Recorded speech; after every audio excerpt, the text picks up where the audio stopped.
My name is Vishesh Shah, and today we're going to talk about carbonated soft drinks in Australia.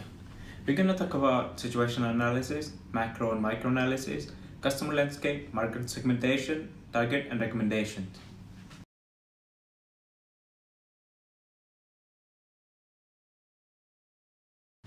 Market share competition. The industry is highly concentrated.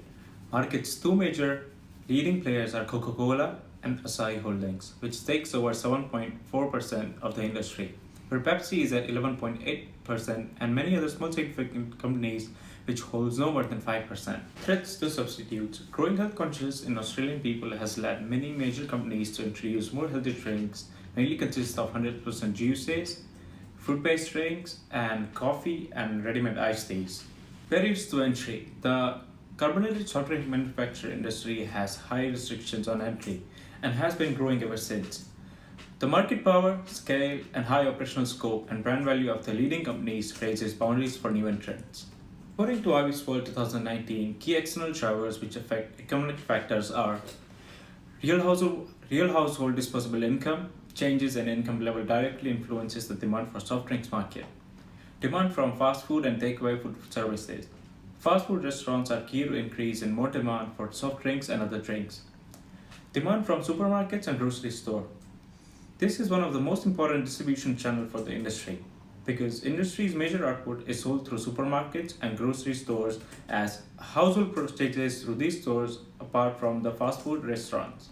The industry is heavily impacted by government strict rules and regulation and sugar tax, as we can see in the next video. 14.6 kilos. That's what the average Australian soft drink lover is consuming every year from soft drinks alone. This is leading to high rates of overweight and obesity, which in turn lead to type 2 diabetes, heart disease and cancers. But there's a simple way to reduce sugary drink consumption, and that's by increasing the price through a 20% tax on sugary drinks. This in turn leads to decreases in consumption. This will reduce the rates of overweight and obesity, which will in turn lead to lower rates of heart disease, cancer and type 2 diabetes. The World Health Organization recommends a tax on sugary drinks as a key policy for reducing childhood obesity. This policy is also supported by the World Cancer Research Fund and the International Diabetes Federation. Development of social media has played a big role in the sales and brand awareness of the companies. Gone are those days where you just put posters and 30-second TV ads and see sales skyrocket. There is no better way to connect with customers than through social media platforms like YouTube, Facebook, Instagram, Snapchat, etc. Automated process has largely been related to improvement in quality control, computerization of the production, and huge changes have additionally happened to the product packaging. With use of more eco-friendly bottles using polyethylene telephatic technology, PET for short. However, rapid growth and changes in technological advancement keeps companies' R&D department on toes. They have to constantly make technological innovations to stay ahead of the competition.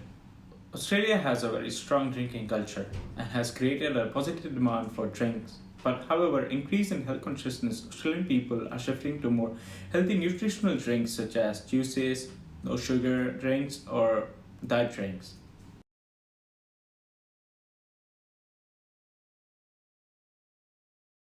According to MarketLine 2018, carbonated soft drink industry is at a decline at minus 0.4% annually through 2014 to 2019. However, it is expected to increase by 1.9% annually from 2019 to 2024. The reasons for decline are because of health awareness in Australian people, government rules and regulations on sugar tax. The industry is highly concentrated, but there are two main market-leading companies. First one is Coca-Cola Amatil. It is the largest beverage manufacturing in the country with a market share of 43.6% and annual revenue of $1.9 billion. The second one is Asahi Holdings Australia Private Limited. It is a Japanese company. It is the second largest beverage manufacturing in Australia with a market share of 25% and annual revenue of $1.1 billion. The company holds exclusive bottling rights to Pepsi.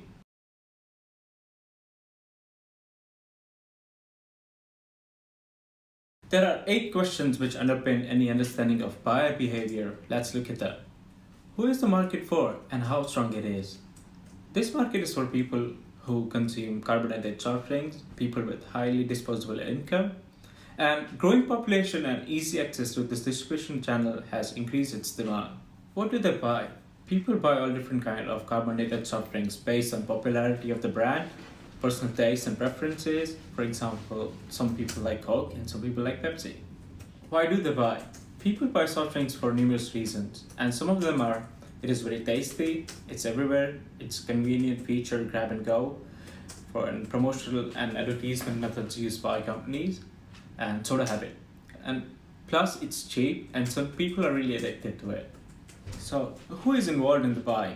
From all different type of people, ages, genders, families, youngs, adults, and older people, and usually people on the go.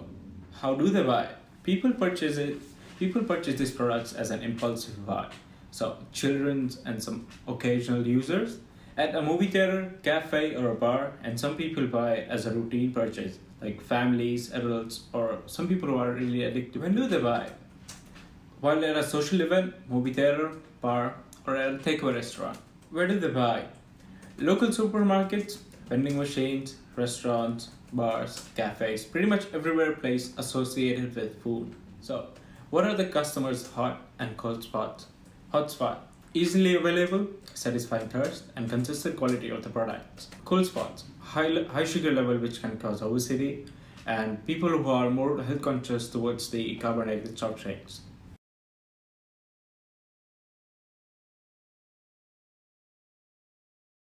So let's talk about description of the segment. Customers who care about their sugar intake but still likes to consume soft drinks switch to alternative drinks of their favorite brands such as Diet Pepsi. So if we look into the demographic segmentation, potentially males and females in their teens to mid 20s and older people with medium to high disposable income like to drink Pepsi. Geographic segmentation, both urban and rural areas with a hot climate are suitable for carbonated soft drinks. Caloric segments, people with a healthy and active lifestyle but still likes to consume carbonated soft drinks. Behavioral segmentation, high consumption rate, up to 1 to 4 times a week with no expected benefits plus a high brand loyalty.